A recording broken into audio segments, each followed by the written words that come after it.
What if I told you that the most powerful creative force in the universe isn't in a distant galaxy, but is coiled, dormant, at the base of your own spine?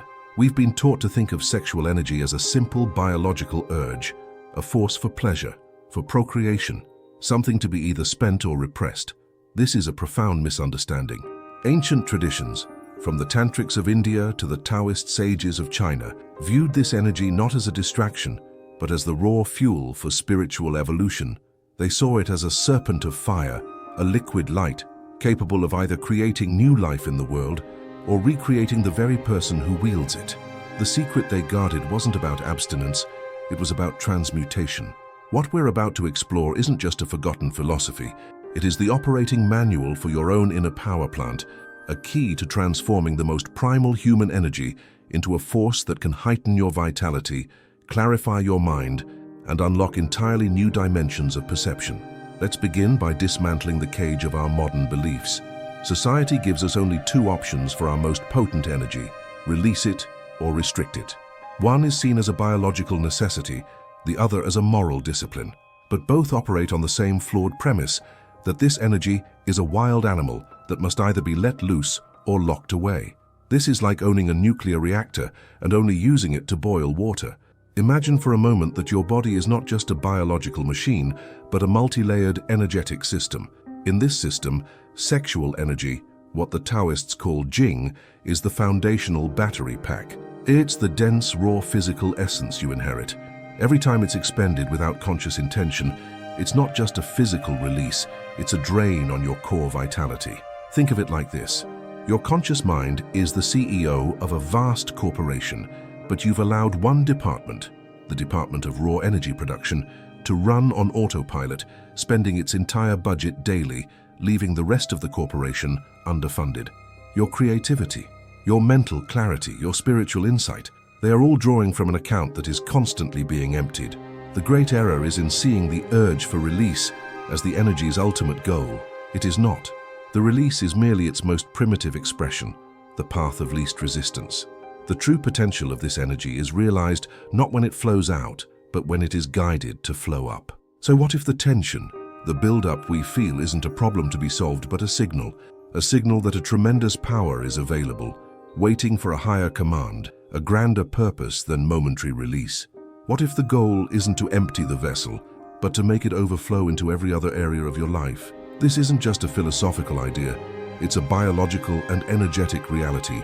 Modern neuroscience can map the chemical flood that follows ejaculation, a cocktail of hormones like prolactin that induces lethargy and lowers dopamine, creating a cycle of craving and temporary satisfaction.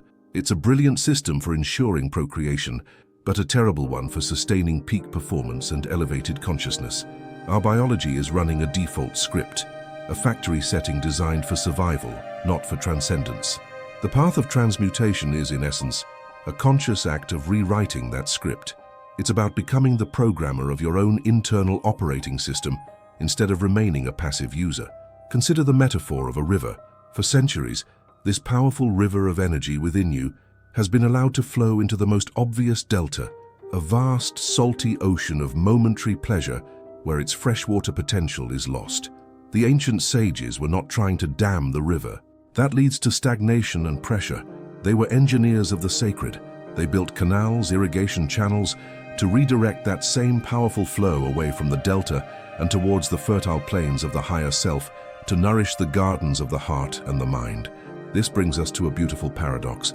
The greatest control is not achieved through suppression, but through surrender. Not surrender to the urge, but surrender to the energy's true potential. It's the difference between a wild horse you try to break and one you learn to ride. The power was never the enemy.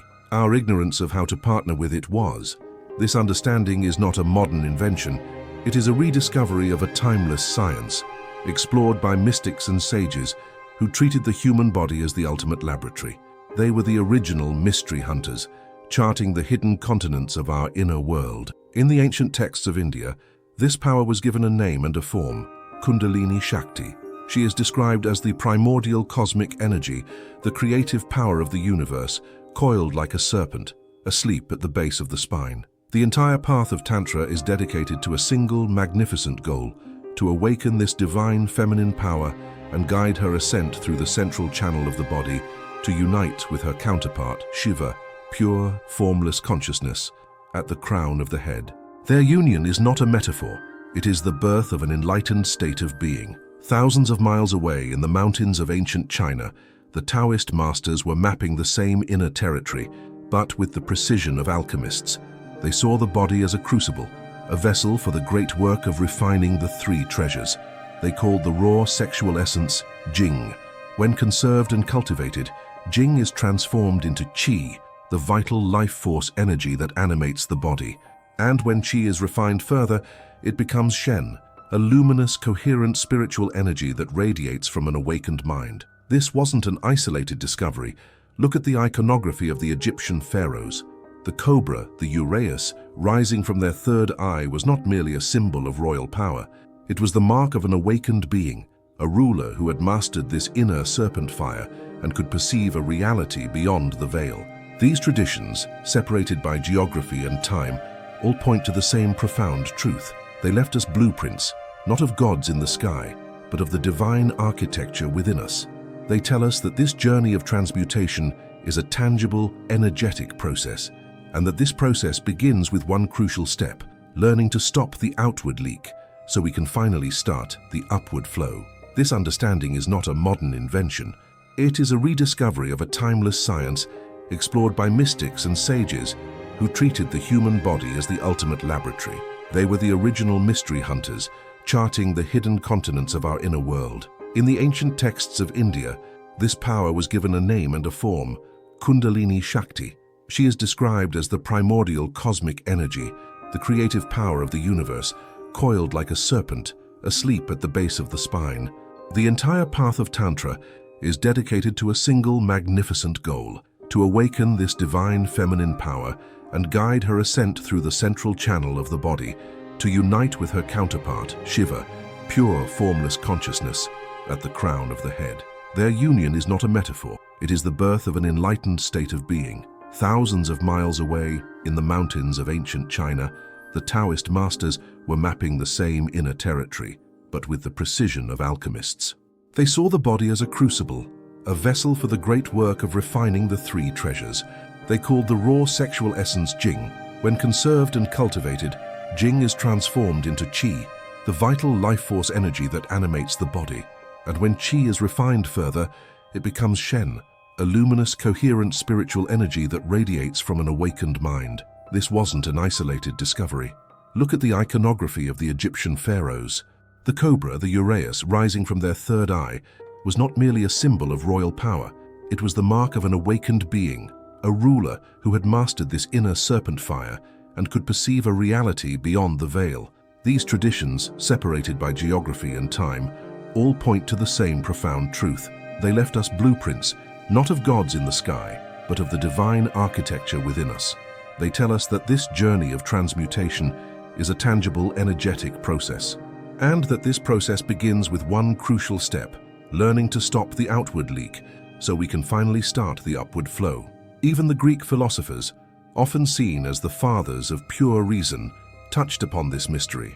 Plato, in his Symposium, speaks of Eros not as common lust but as a divine force, a spiritual ladder.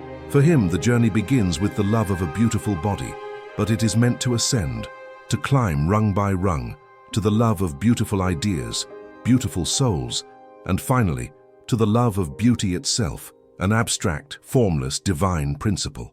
It is the same journey of transmutation, described not with serpents and dragons, but with the elegant language of philosophy. He was describing the alchemy of desire. What we are looking at is not a collection of disconnected myths. It is evidence of a sophisticated cross-cultural science of consciousness, a science that operated not on the manipulation of external matter, as ours does, but on the transmutation of the internal self. It was a symbolic science, where the body was the cosmos, the spine was the world tree, and the sexual organs were the root that drew power from the earth. This raises a crucial question. If this knowledge was so fundamental to human potential, why did it become so esoteric? Why was it veiled in allegory, hidden in mystical texts and secret societies? Perhaps because its power was understood to be immense.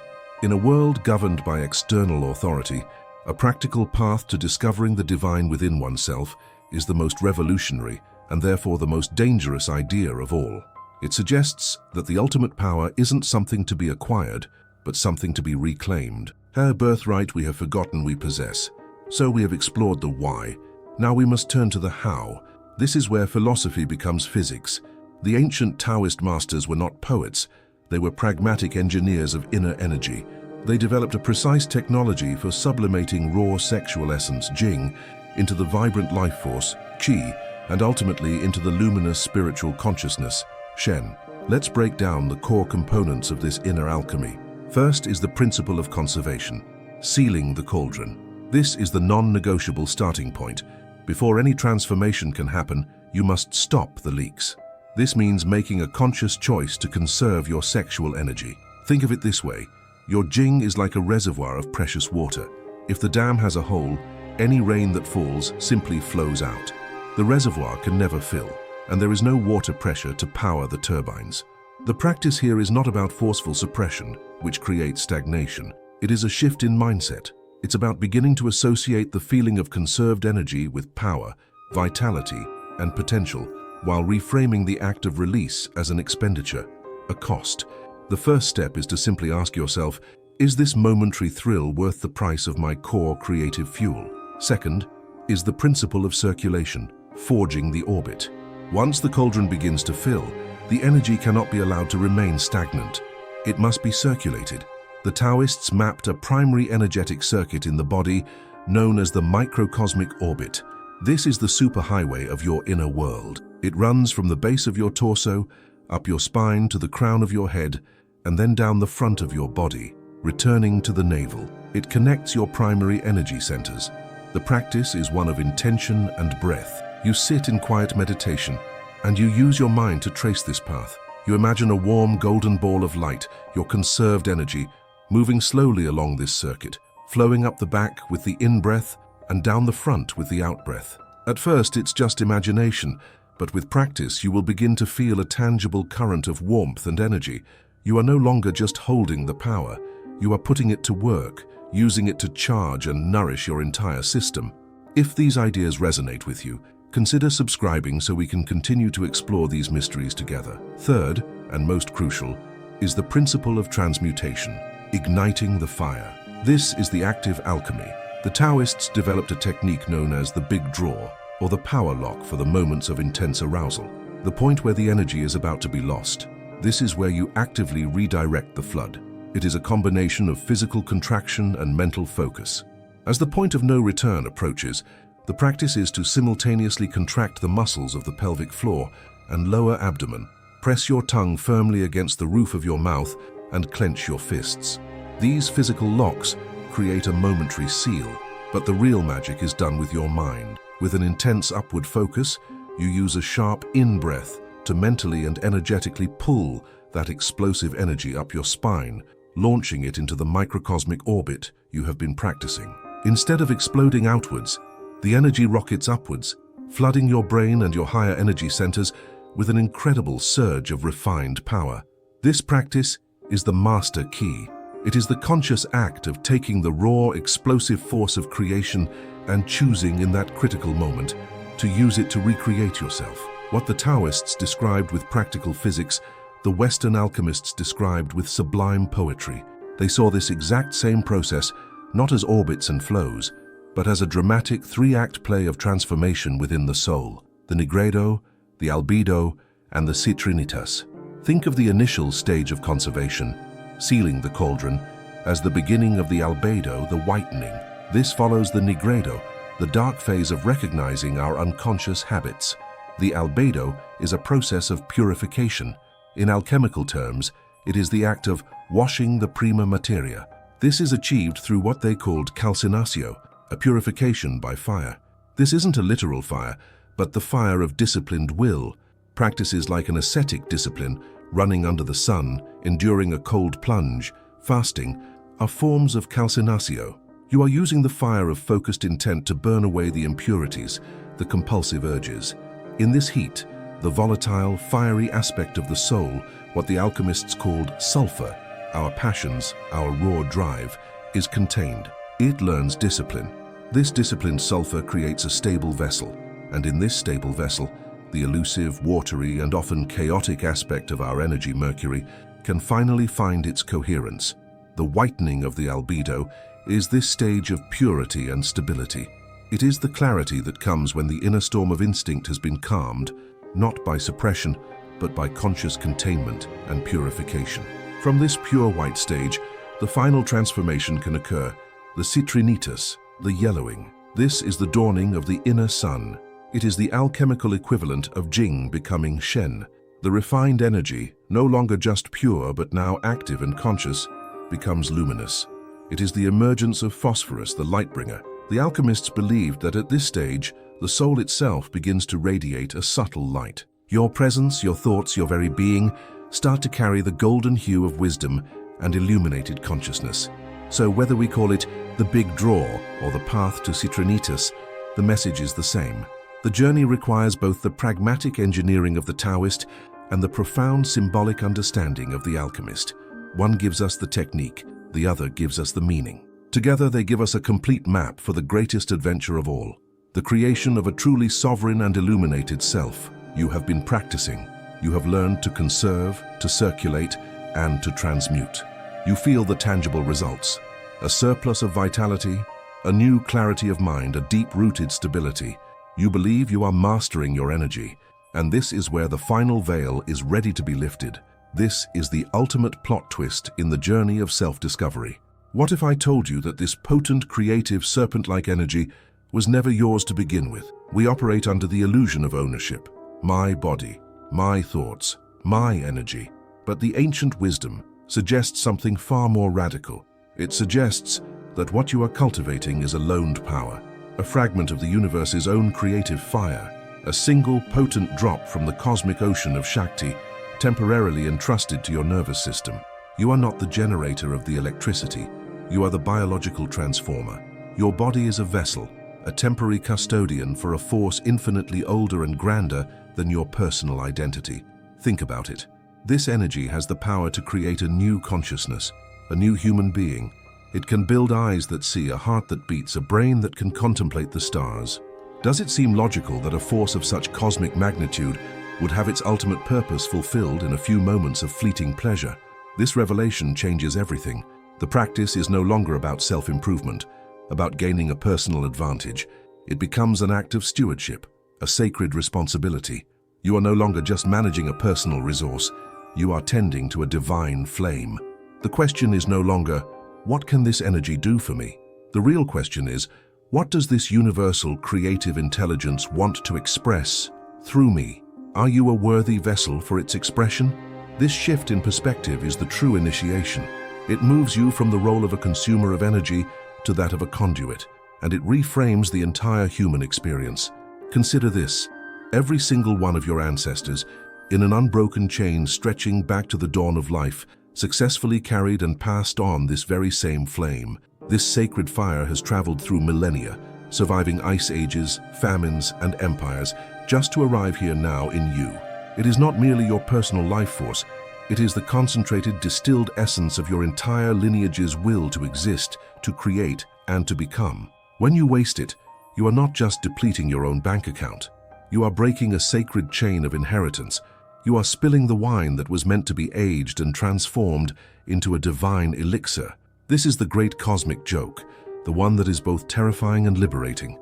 The ego, which so desperately wants to control this power for its own ends, is the one thing that stands in the way of its true expression. The moment you realize it's not yours is the moment you can finally partner with it authentically. So, what is the purpose of this loaned power, this ancestral fire? Perhaps its ultimate aim isn't just to create life outside of you, but to complete a circuit inside of you, to allow a fragment of the universe to awaken to itself, to experience its own creative nature through a human nervous system. You are the sensory organ of the cosmos, and the cultivation of this energy is how you clean the lens. So the fire is not yours. You are its keeper.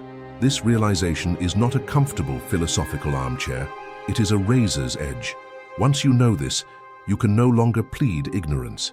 Every choice you make becomes charged with a new and profound significance. This is the responsibility that comes with awakening. The implications ripple out into every corner of your life. Your relationships, your work, your very thoughts are now colored by this new understanding. First, your interactions with others, especially intimate ones, transform. They are no longer a frantic search for validation or a stage for conquest. Instead, they become an opportunity for a conscious exchange of energy. You begin to see the same divine fire reflected in the eyes of another, recognizing that their vessel is just as sacred as your own. Intimacy ceases to be a transaction and begins to approach the sacred dance it was always meant to be, a union of two conduits, not just two bodies. Second, your creative purpose comes into sharp focus. The surplus of refined energy, the Shen, needs to express itself. It is a pressure from within, a benevolent force pushing you towards your highest calling. Procrastination and distraction become deeply unsatisfying because you can feel the immense potential being squandered. You are no longer just making art or building a business. You are creating an outlet for a cosmic impulse. Your work becomes your spiritual practice, a channel through which this sacred energy can shape the world. And finally, your relationship with yourself changes. The inner critic, the voice of doubt and shame, begins to lose its power. How can it? It is a small, localized program trying to command a universal force. You start to operate from a place of deep, unshakable self-respect, not egoic pride, but the quiet dignity of a custodian doing their job well. You understand that maintaining the clarity of your mind and the health of your body is not an act of vanity, but a duty to the sacred trust you have been given. This is the ethical challenge of the awakened path. With greater power comes the absolute necessity for greater integrity. Are you using this amplified presence to manipulate or to inspire, to dominate or to serve? The fire itself is neutral. It is the character of the vessel that determines whether it becomes a wildfire of ego or a lighthouse for others. This newfound integrity is tested by a fascinating paradox. As you need less from the world is drawn to you more. The magnetism that the old texts speak of is a real phenomenon. It is the natural consequence of becoming a coherent, high-energy system. Like a planet whose gravity increases with its mass, your presence gains a subtle weight, a pull. People feel the vitality, the stability, the stillness at your core. The great temptation here is to believe that this attraction is for you, for the personality. This is the ultimate test of the ego.